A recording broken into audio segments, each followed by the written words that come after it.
Hello everyone and welcome to comfortable studies.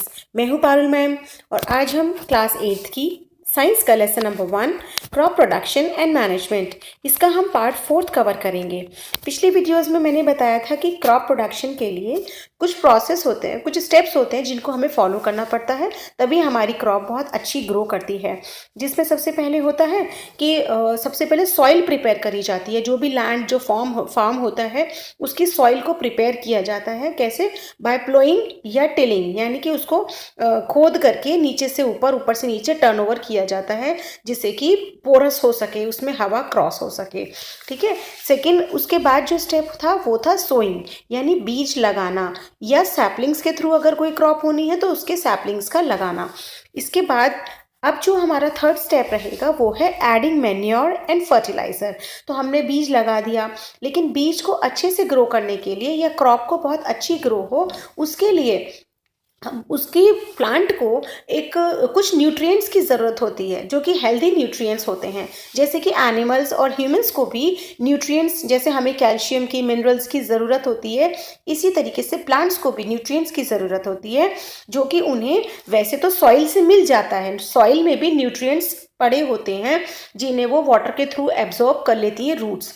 लेकिन क्या होता है कि हम लोग एक के बाद एक क्रॉप प्रोड्यूस करते ही रहते हैं। जैसे अगर एक क्रॉप की हार्वेस्टिंग हो गई, जैसे ही लैंड खाली हुआ सेकंड क्रॉप ग्रो हो जाती है, फिर उसके बाद थर्ड क्रॉप। तो इसी हिसाब से जैसे हमने खरीफ क्रॉप, रबी क्रॉप्स पढ़ी थी, तो वो 1 बाय 1 कभी भी जो है फार्मर अपनी लैंड को खाली नहीं छोड़ता है। तो इससे क्या होता है कि माइक्रो न्यूट्रिएंट्स जो है वो एब्जॉर्ब कर लिए जाते हैं और सॉइल में न्यूट्रिएंट्स खत्म हो जाते हैं ऑलमोस्ट। ठीक है। तो अब इसके लिए ऊपर से ऐड करना ज़रूरी होता है, जो कैसे ऐड हो सकते हैं? मैन्योर और फर्टिलाइजर्स के थ्रू। ठीक है। तो होते क्या है मैन्योर एंड फर्टिलाइज़र, ये हम आज की वीडियो में जानेंगे। और इसके अलावा हम मैन्योर और फर्टिलाइजर्स का डिफरेंस जानेंगे, क्या उनमें डिफरेंस है, और जो एडवांटेज है मैन्योर के ओवर फर्टिलाइज़र, मतलब मैन्योर के कुछ एडवांटेजेस हैं, उनको हम देखेंगे। तो अब हम स्टार्ट करते हैं कि adding manure and fertilisers.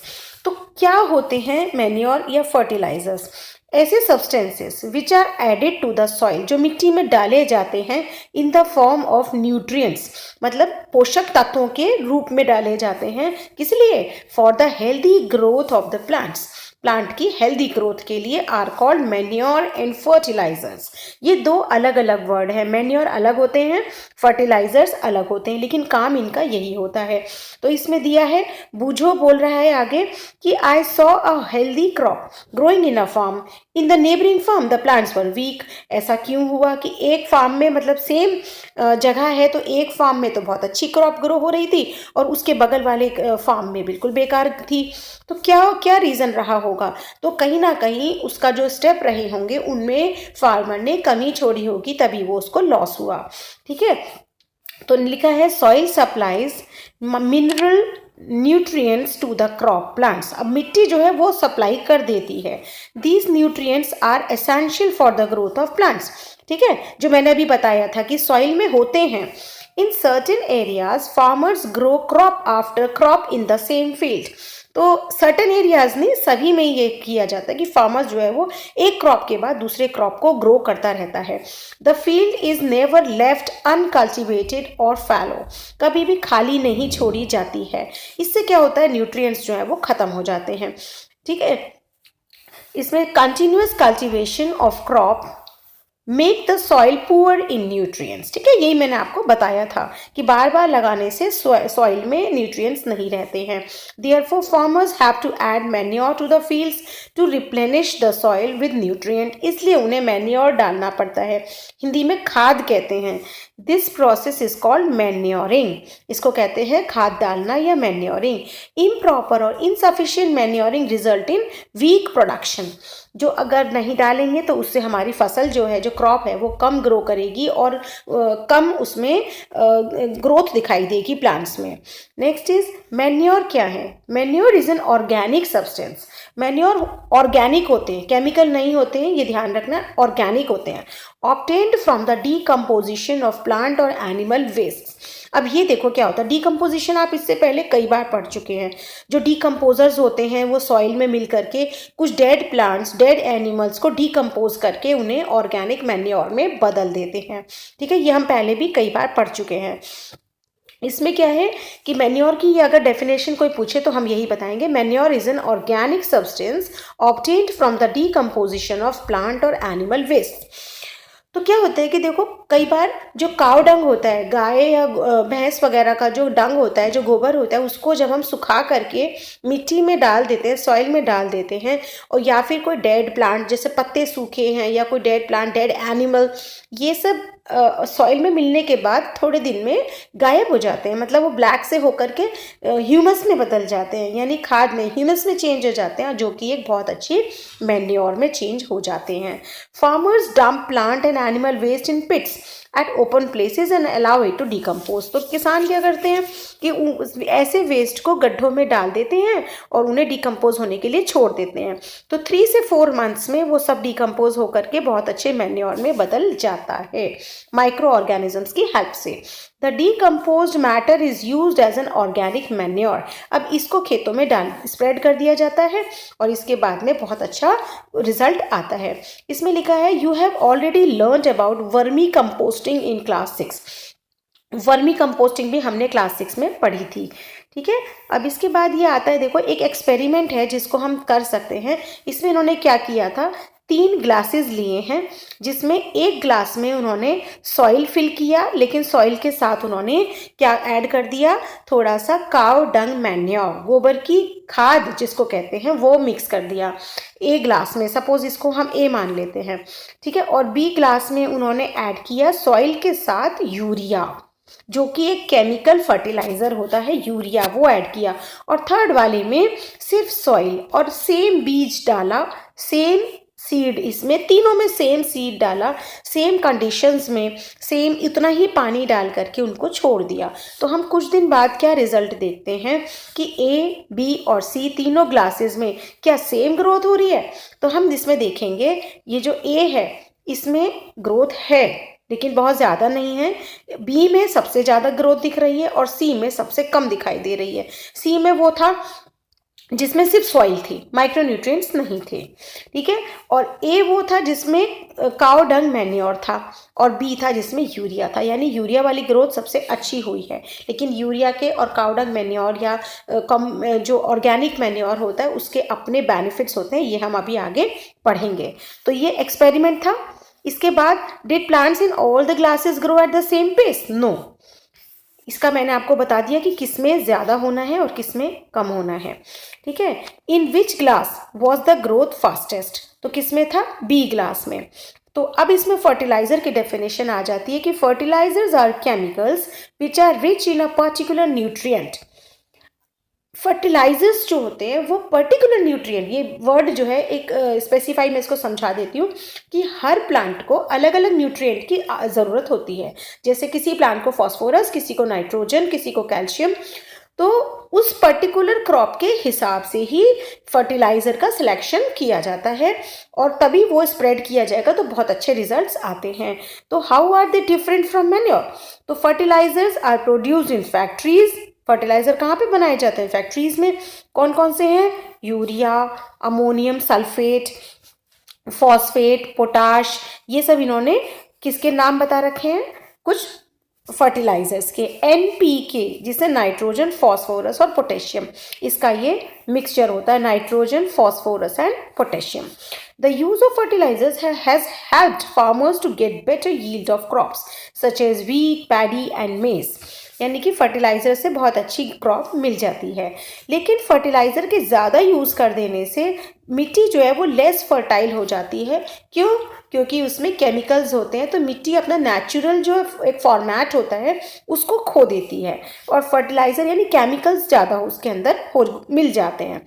Fertilisers have also become a source of water pollution. अब ये जो सपोज ये लैंड है, हमने इस पर यहाँ पे फर्टिलाइजर डाला, तो जब बारिश आती है और वो अंदर सीपिंग के थ्रू जब वो पानी अंदर जाता है तो वो अंडरग्राउंड वाटर को भी पॉल्यूट कर देता है, ठीक है। या फिर बह करके भी वो एक जगह से दूसरी जगह चला जाता है तो वो केमिकल वाला पानी पानी एक जगह से दूसरी जगह चला जाता है। तो in order to maintain the fertility of the soil we have to substitute fertiliser with organic manure, या फिर हमें फील्ड को बिना कुछ उगाए ही छोड़ देना चाहिए कुछ समय के लिए, दो क्रॉप्स के बीच में गैप रखना चाहिए। ठीक है, तो हमें ऑर्गेनिक यूज करना चाहिए, फर्टिलाइजर्स का यूज कम करना चाहिए। The use of manure improve soil texture as well, it water retaining capacity. जो ये ऑर्गेनिक मैन्योर्स होते हैं, जो खाद होते हैं, मैन्योर्स जो घर के बने या फिर जो खेतों में बने हुए खाद होते हैं, इनकी वाटर रिटेनिंग कैपेसिटी बहुत अच्छी होती है, इसलिए ये सॉइल की क्वालिटी को अच्छा कर देते हैं।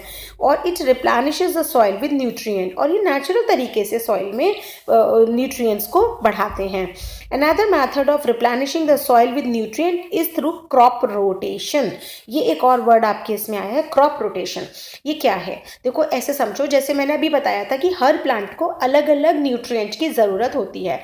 सपोज हमने आज गेहूँ उगाया और हमने नेक्स्ट फिर से गेहूँ लगा दिया, फिर नेक्स्ट लगा दिया, तो जिस न्यूट्रिएंट की गेहूं को जरूरत थी वो तो कम हो जाएगा उसमें, और जो इसकी जरूरत नहीं है वो एक्स्ट्रा हो जाएगा।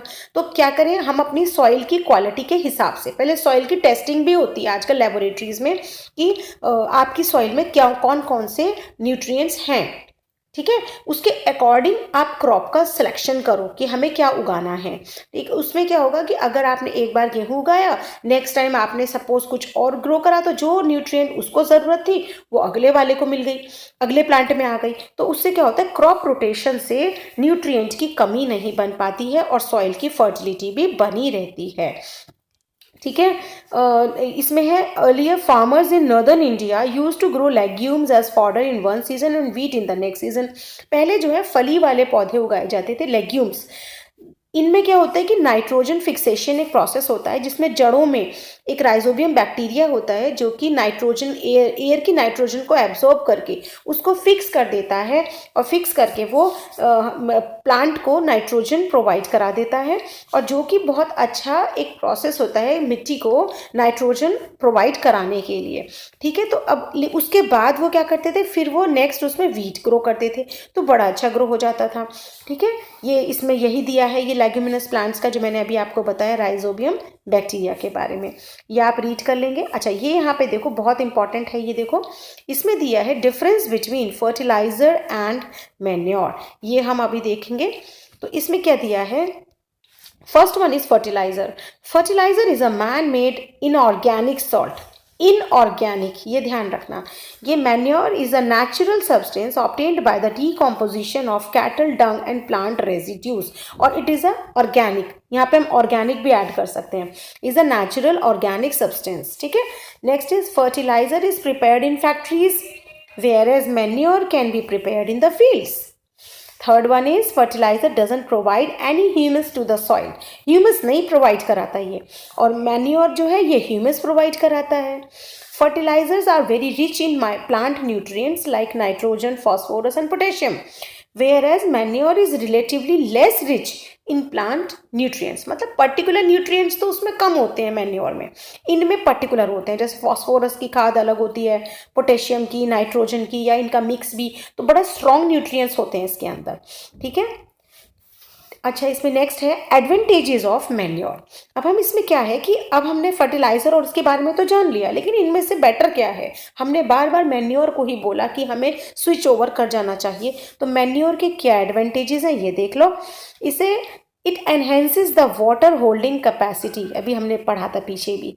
ठीक है, it makes the soil porous, soil को बहुत हल्का यानी छेद वाला हवादार बना देती है, due to which exchange of gases becomes easy, जिससे कि एक्सचेंज ऑफ गैसेस बहुत इजी हो जाता है। It increases the number of friendly microbes, इसमें क्या होता है माइक्रोब्स बहुत अच्छे से ग्रो करते हैं, जिससे कि आगे प्लांट की और सॉइल की न्यूट्रिविटी बनी रहती है। नेक्स्ट है it improves the texture of the soil, soil की टेक्सचर को बहुत अच्छा कर देता है, जिससे कि हमारी सॉइल आगे के लिए अच्छी हो जाती है। ठीक है, तो आज की वीडियो में इतना ही है। आगे की वीडियो में हम इरिगेशन के बारे में जानेंगे। हमने मैन्योरिंग कर दी है, उसके बाद हमें पानी डालना है, फसलों को पानी देना है, तो कैसे दिया जाएगा इसके बारे में हम नेक्स्ट वीडियो में पढ़ेंगे। तो अगर आपको मेरा पढ़ाना अच्छा लगा हो तो प्लीज़ मेरे चैनल को सब्सक्राइब कर देना, ताकि आपको आने वाली वीडियोज़ का नोटिफिकेशन मिल सके। So happy learning, bye bye.